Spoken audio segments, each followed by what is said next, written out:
प्यारे बच्चों, सुप्रभात। कक्षा 3 में आप सभी का स्वागत है। आशा करती हूँ कि आप सभी स्वस्थ होंगे एवं सुरक्षित होंगे। बच्चों, आज हम सेकेंड टर्म सेकेंड असेसमेंट के पाठ्यक्रम के अनुसार हिंदी शब्दावली पढ़ेंगे। ये शब्दावली सूची आपके वेबसाइट पे भेज दिए जाएंगे। बच्चों, शब्दावली में सबसे पहले आज हम लोग पर्यायवाची शब्द पढ़ेंगे।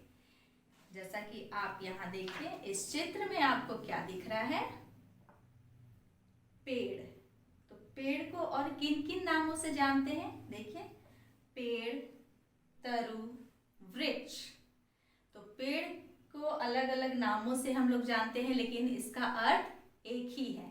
यानी कि नाम अलग होंगे, अर्थ एक ही होगा। उसी को हम लोग पर्यायवाची शब्द कहते हैं।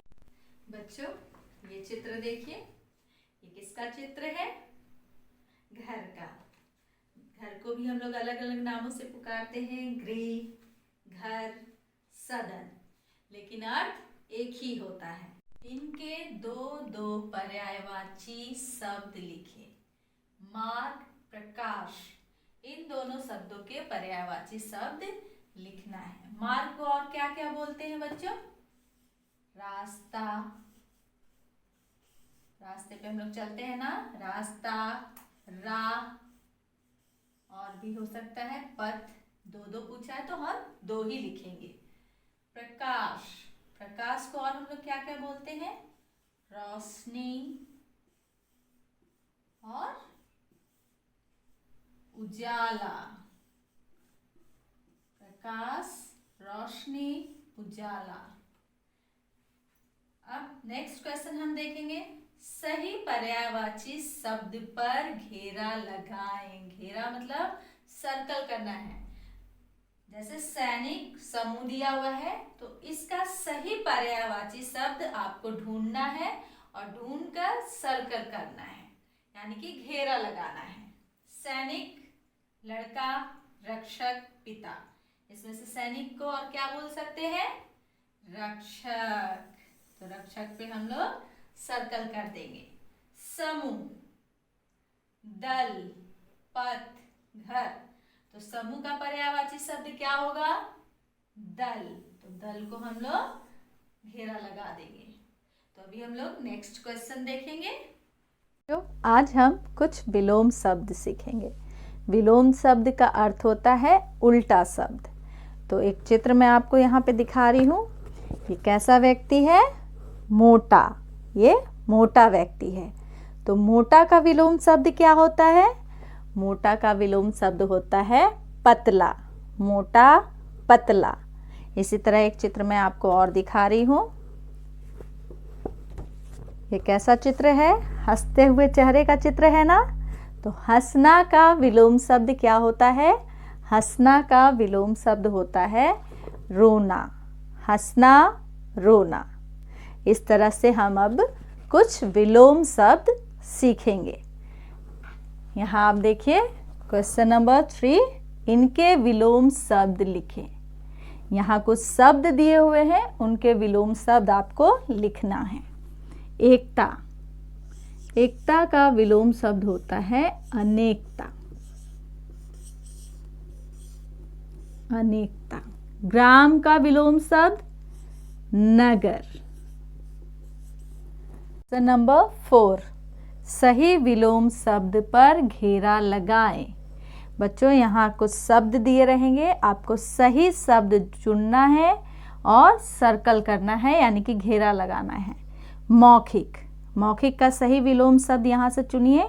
लिखित, अनेकता, भिन्न। तो मौखिक का विलोम शब्द होगा लिखित, उसको आपको घेरा लगा देना है। चंचल, उग्र, स्थिर, प्रेम।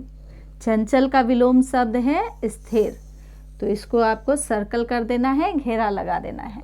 अब हम लोग नेक्स्ट क्वेश्चन देखेंगे। इनके तुकांत शब्द लिखिए। बच्चों, तुकांत का मतलब होता है लयात्मक शब्द, यानी कि राइमिंग वर्ड। तो इसमें माया और बलवान का हम लोग तुकांत शब्द लिखेंगे।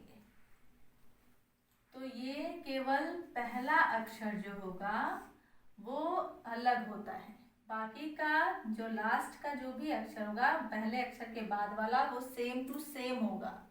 तुकांत में बस इतना ही फर्क है कि पहला अक्षर चेंज हो जाता है, बाकी का वैसे ही रहता है। जैसे माया, काया, लाया। माया, काया, लाया। जो पहला अक्षर है केवल वो चेंज होगा, बाकी मात्रा और लास्ट का जो अक्षर है वो वैसे ही रहता है। बलवान, बलवान, पकवान, धनवान। धनवान। आपने देखा पहला अक्षर चेंज हो गया है और बाकी जो भी अक्षर है उसके बाद का वो सेम टू सेम है। अब हम लोग नेक्स्ट क्वेश्चन देखेंगे। इन शब्दों से नए शब्द बनाए। बच्चों दो शब्द आपको यहाँ दिए हुए हैं, जीवन और महासागर। इनसे दो नए शब्द आपको बनाना है। और जिस यहाँ देखिए आप लोग जीवन, जीवन में क्या क्या बनेगा?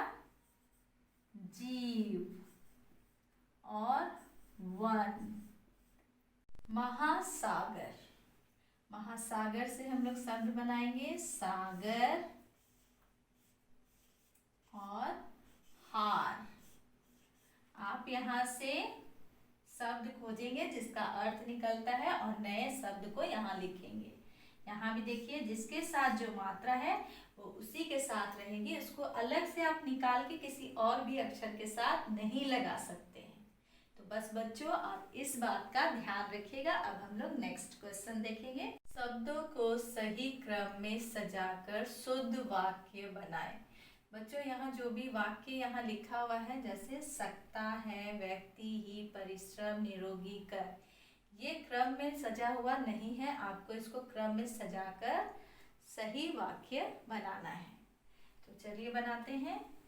निरोगी व्यक्ति ही, इसको सही क्रम में कैसे लिखेंगे? देखिए निरोगी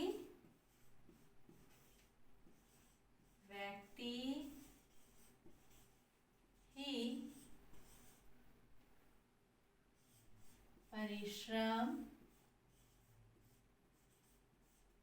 कर सकता है।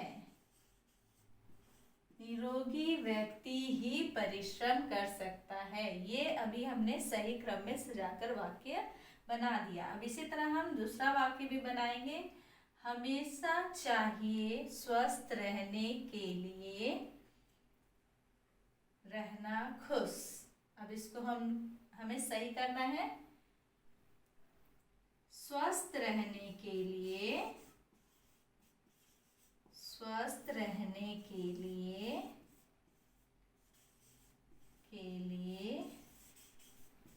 हमेशा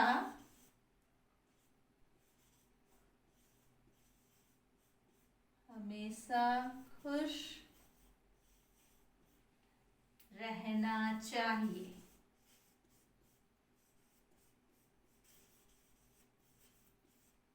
स्वस्थ रहने के लिए हमेशा खुश रहना चाहिए। ये सही क्रम में हमने वाक्य सजा दिया है। इसी तरह आपके शब्दावली में दिया रहेगा, आप अच्छे से उसे पढ़िएगा। अभी हम लोग नेक्स्ट क्वेश्चन देखेंगे। खाली जगह में सही अक्षर भरे। बच्चों ये शब्द आपके वर्तनी सूची से दिए रहेंगे, आपको इसमें सही अक्षर भरकर शब्द को पूरा करना है।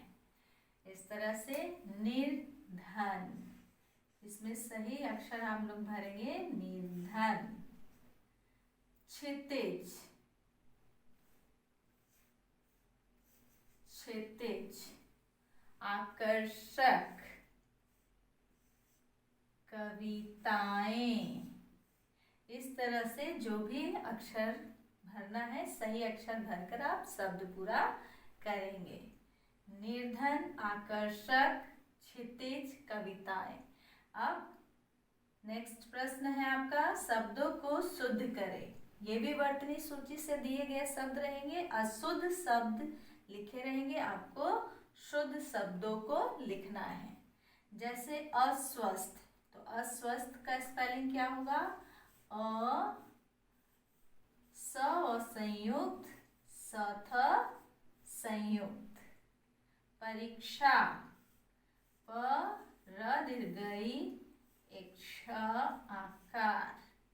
परिश्रम, प र ह्रस्वई श्र म परिश्रम।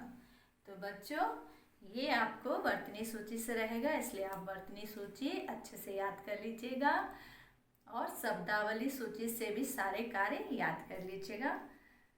बच्चों ये सभी कार्य आपके वेबसाइट पे दे दिए जाएंगे, आप इसका मौखिक एवं लिखित अभ्यास करें। धन्यवाद।